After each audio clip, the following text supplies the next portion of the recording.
काही येईल सेम गाडी नाही आली अजून. मग तू जातोस की नाही? स्वयं चाललंय शाळेत, त्याला जाऊच नाही वाटत आहे. चल स्वयं रिटर्न गणपती बघायला येतोय.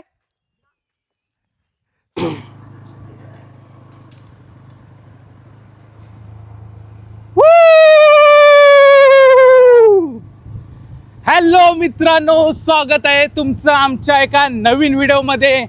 आणि आज आम्ही चाललोय आपल्या गणपती बाप्पांना बघण्यासाठी शिवधामपूर घारेवाडीमध्ये. तिकडे गणपती बाप्पांचा कारखाना आहे, तिकडे आम्ही चाललोय आमच्या गणपती बाप्पांना बघायला. चला तर मग. शृंगार नार नटली गवल्याची सुंदरी.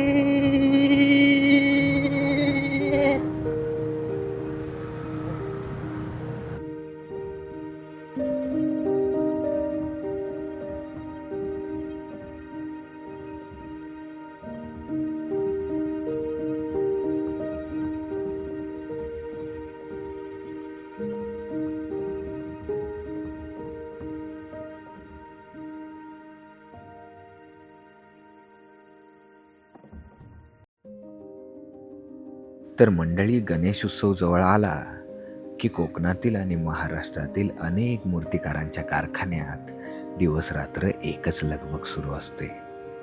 इथे फक्त गणपतीची मूर्ती तयार होत नाहीत, तर इथे साकार होतो प्रत्येक भक्तांचा विश्वास. सुरुवात होते मातीपासून. कुशल कारागीर प्रेमाने आणि संयमाने गणरायाचा आकार घडवतात.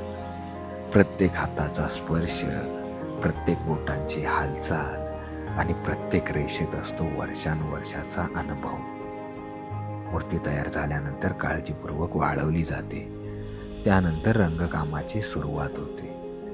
कारखान्यात रांगोळीसारख्या ओळीने उभसलेले शेकडो गणराय पाहिले की मन आपोआप भरून येतं. जणू प्रत्येक मूर्ती आपल्या भक्तांच्या घरी जाण्याची आतुरतेने वाट पाहत असते.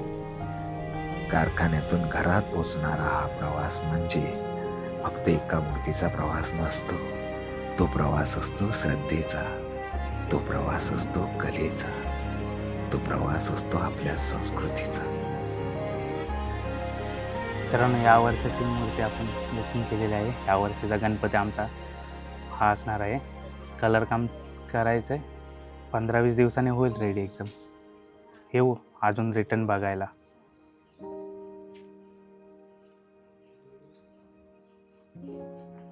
मित्रांनो, आता गणपतीची बुकिंग करून तर आपण आलोय. मित्रांनो, गणपतीची बुकिंग करून आपण आता आलोय, तरी पण पप्पा झालं.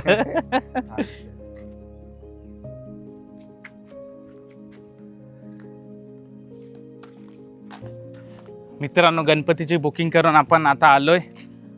आता कलर काम फक्त बाकी आहे. आपण 15 दिवसानंतर येणार आहोत पोपटी गँगला घेऊन. तेव्हा आपण बघूया आपल्या गणपती बाप्पाची मूर्ती कशा प्रकारे कलर देऊन झाले. डायमंड वगैरे घेऊन येऊया मस्तपैकी. चला, आता डायरेक्ट 15 दिवसानंतर हा व्हिडिओ सुरू होईल. चला. हात दुखतो ना असला.